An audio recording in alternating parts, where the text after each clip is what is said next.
Hi, everybody. Tim Hughes here. I'm the CEO and co-founder of DLA Ignite.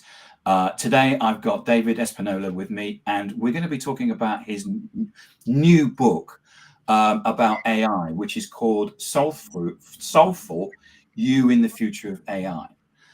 It's a fantastic book because it's not your usual AI is going to take over the world. It's actually a very human book and a discussion around how AI will change us as humans and what we need to think about. So that's my very quick summary because I've actually read it and I've really enjoyed it. David, where can people find you? Yeah, so first of all, thank you so much, Tim, for having me on your podcast. People can find me on LinkedIn. I'm fairly active there. I also have my own website, davidespindola.com, where you can find information about myself and my work. And you are very active on LinkedIn, aren't you? So people are, and you must be, are you the only David Espindola on LinkedIn? Well, I don't know if I'm the only one, but I think I'm probably the most active one. I think it would be easy to find me. Yeah, it should be. It should be. So, as I said, I really enjoyed the book. I've read a lot of books about AI, and a lot of them are the usual. AI is going to take over the world, and this is what it's going to do. But you actually approached it from a different point of view, which is to think about AI from a human perspective, which is why you've called it Soulful. Tell us what the inspiration was behind the book. Yeah, so it actually goes back to my first book, which I wrote about 4 years ago, The Exponential Era. And in that book, I captured 8 platforms that were growing exponentially and that were bringing just unprecedented changes to business, to society. And one of those platforms that really caught my attention was AI. And I thought AI was going to, really exponentially grow very quickly within And you that were time right. frame. Yeah, so I guess my timing was not too bad. And so I wrote the book before ChatGPT came out. And when the book was published, which was in May of 2023, that was just 6 months after ChatGPT. So the timing was very good. And I thought that this was going to be such an impactful technology that it deserved a book of its own to begin with. But I wanted to write a different book. It was, the first book was very much business focused. I wanted this to be more about our humanity, about society, about the changes that we're going to experience, and how do we deal with these changes, and what does it do to us as human beings in terms of understanding who we are, what's important to us, what are some of the things that we need to establish as purpose for ourselves individually and as a society at large. So you talk about human identity. How do you see AI impacting on what it means to be a human? Because you talk about you're a Christian, and you're very open about that in the book. And there's this common strand that goes through the book about spirituality and the importance of your faith. You talk in the book about the Christian work ethic, which is something that my parents taught me, and that's something that is embedded in my DNA. And you talk about that changing. So how do you see our human identity changing because of AI? Yeah, that's a great question, and it's it's a deep question that I think it requires some reflection. But the question that I was trying to address was, for our entire human history, we have been the most intelligent species on the planet, right? Which gave us the ability to collaborate, to basically have domain over the entire world and all of its resources.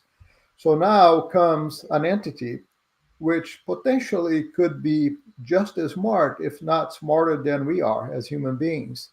So what does that do to us, and how does it change us as a species that has dominated the world so far?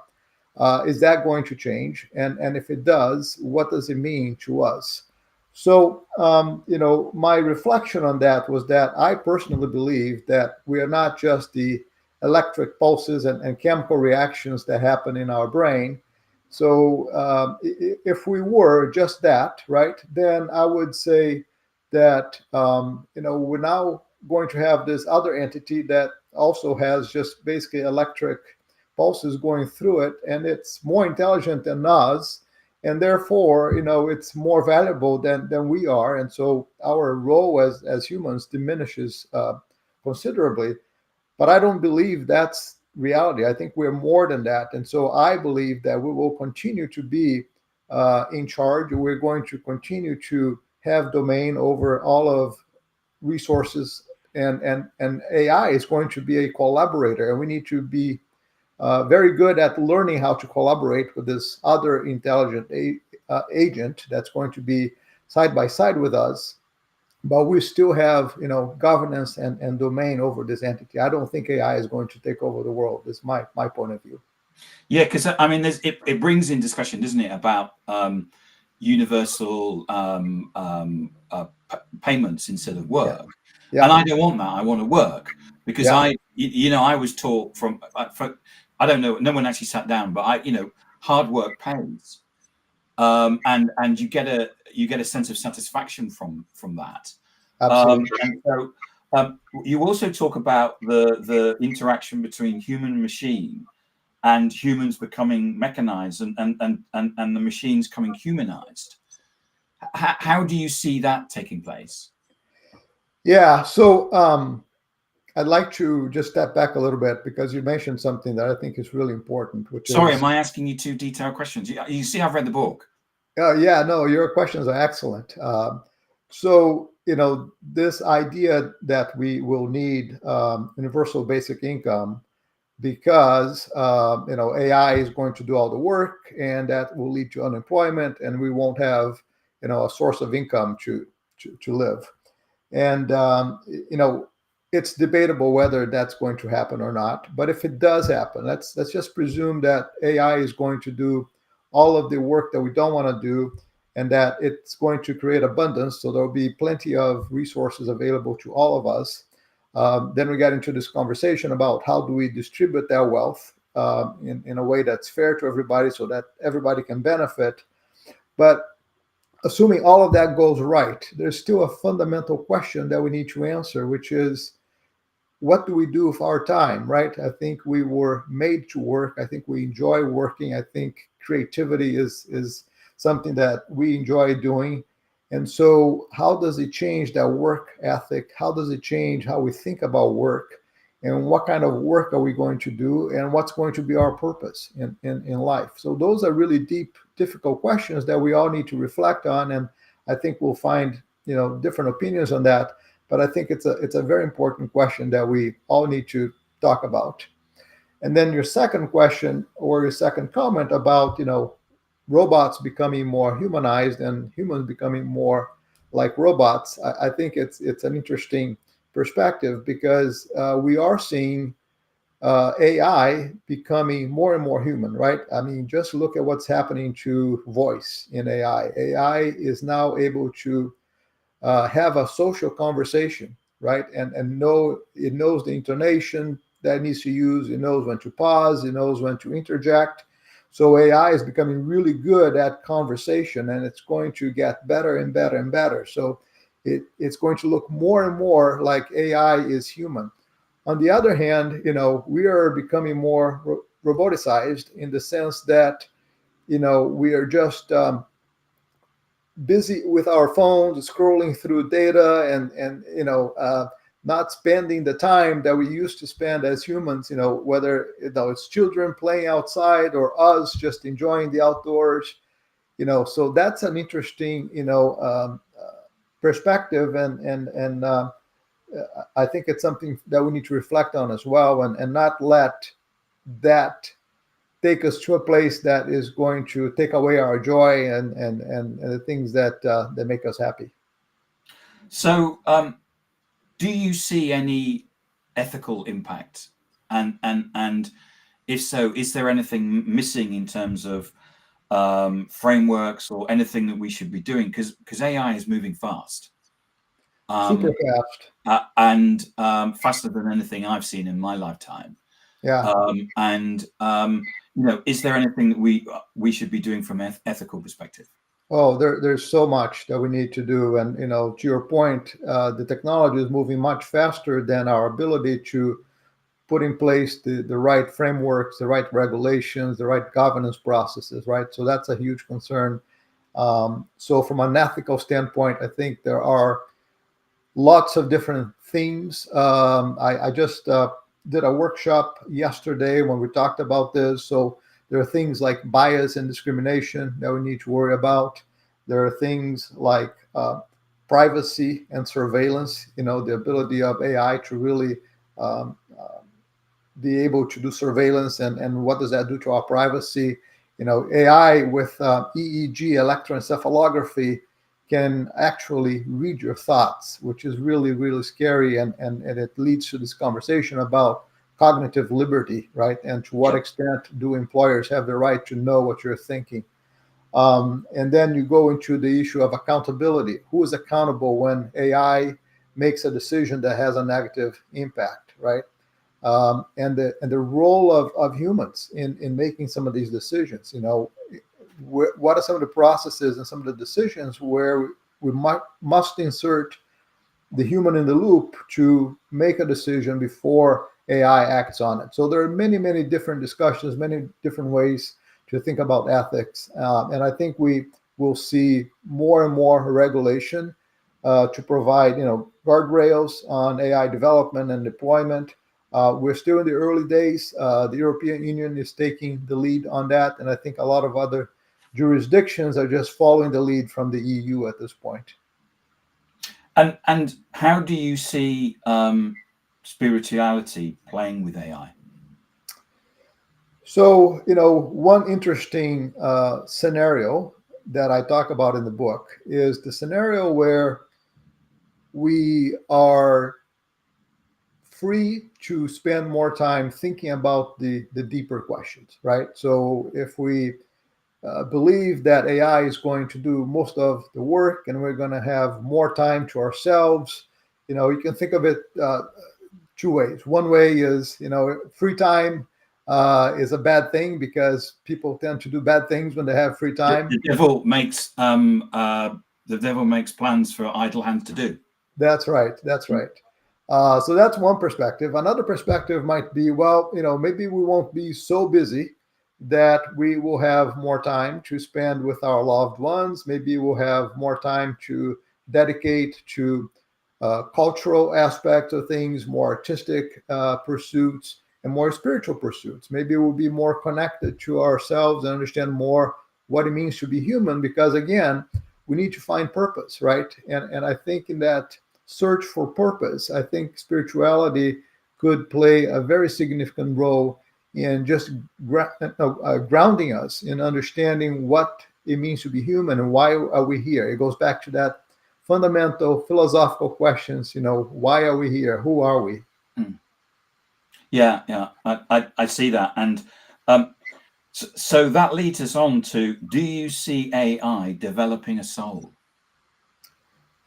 Great question. I don't believe so, because I think the way I like to think of the soul is something that is beyond our understanding. It's something that's beyond, the electric pulses and chemical reactions that happen in the brain. And, there's this whole interesting conversation about consciousness, right? What does it mean to be conscious? And is AI going to be conscious? So we don't have a really good understanding of consciousness. I personally believe that it does tie in with this idea of us being spiritual beings. And I don't believe AI is ever going to have what we have. And so I think being soulful is something that is unique to humans. And I think it's a strength that we can bring to the table in, understanding how to deal with people, loving people, having empathy, building trust. All of those characteristics are going to be unique positive things that we can bring to this AI human collaborative effort.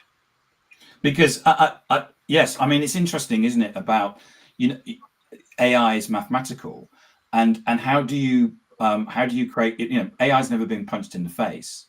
AI has never fallen in love. AI has never had its heart broken.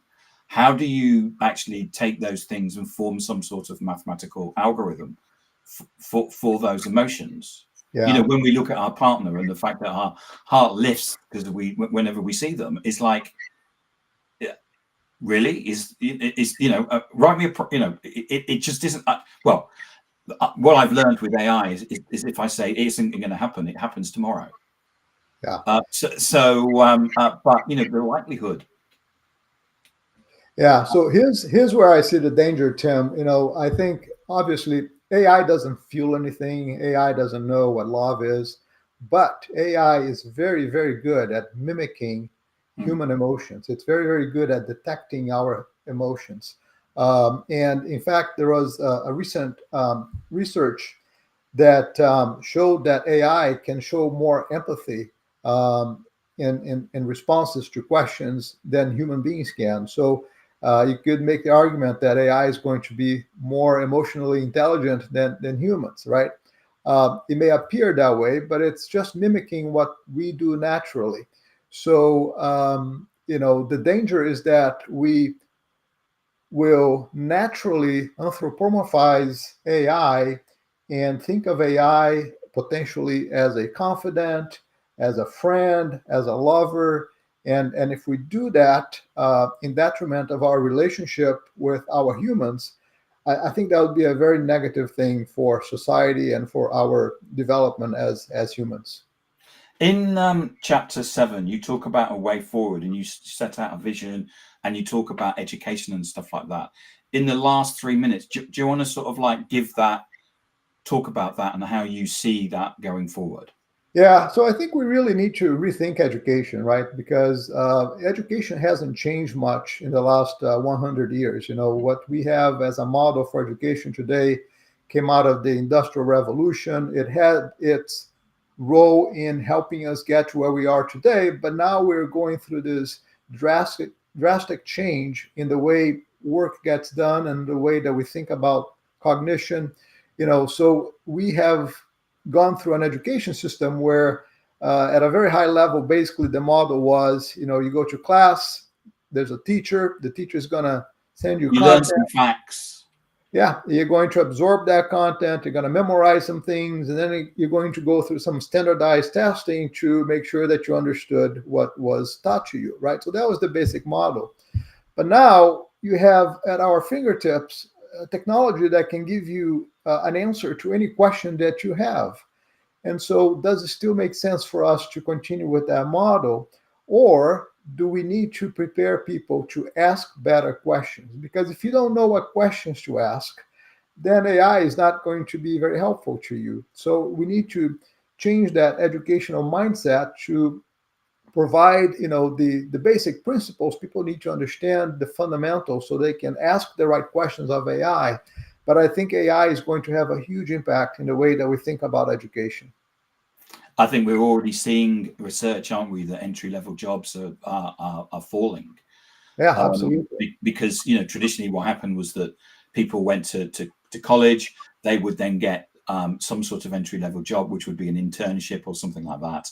And you would use those people as the people that, can you do this for me? And it needs some thought and there's an output. And now we turn to AI to do that. Right. And that was a way for us to prepare, these entry level workers to do higher level work, right? So if we take that away, what process are we going to introduce to get people the experience that they need in order to be able to do this other higher level work? I think that's a big question that we as a society need to think about as well. Yeah, one of my team does. I've actually got several people that lecture, but this one said that he does MBA training, and the process is you do a piece of theory, you then set a task. They have 30 minutes for the task, and then they talk about it at the end. He said you put the task up on the PowerPoint, they take a photo of it, They basically take the text, they put it into their AI of choice. It spits out the answer. They don't even read what the answer is, and they talk for the rest of the 25 minutes of the 30 minutes they've got for and they're not even thinking about what they, it's just doing it. Yeah. And so you're going to get these very, very bright, clever people coming out of of university, not necessarily knowing what they've been taught. Yeah. That's a concern. So I think these are all fundamental questions that we need to think through and rethink education. The other aspect of education that I think is really important is this idea of lifelong learning, right? Because we come from this preconception of, oh, I'm going to go to college, I'm going to get a college degree, and then I'm done. Well, that doesn't work anymore. You're going to be studying for the rest of your life. Yeah. David, thank you so much for coming on and talking about your book, Soulful, You in the Future of AI. Excellent book. Really loved it. If I wanted to get a copy, where could I buy one? Yeah, so thank you so much, Tim. I appreciate you having me here. Glad you liked the book. So the book can be purchased at probably the best places on Amazon, and you can get the hard copy. There's also an audiobook version that came out about a month ago. So those are available on Amazon.com. And you've already got a load of, was it 38 reviews on Amazon? So it's clearly a popular book. Yeah, I got a good number of reviews, and the reviews were very, very good. So I was very pleased with the reviews. And also the book has won an award, and it was a finalist on several other awards. So I think the response has been very positive, and I'm very pleased with that. Excellent. And where can we find you? So you can find me on LinkedIn. I'm very active there. You can find me on my website, davidespindola.com. Those are probably the best channels. Excellent. David, thank you so much for coming on. Thank you for writing the book, and thank you for coming on and talking about it. I mean, I have the best job in the world. I get to read amazing books and then ask loads of questions to the authors. I mean, come on, isn't that the best job in the world? That's a great way to embrace this idea of lifelong learning, right? It is, David. I can assure you it is. Yes. Thank you so much.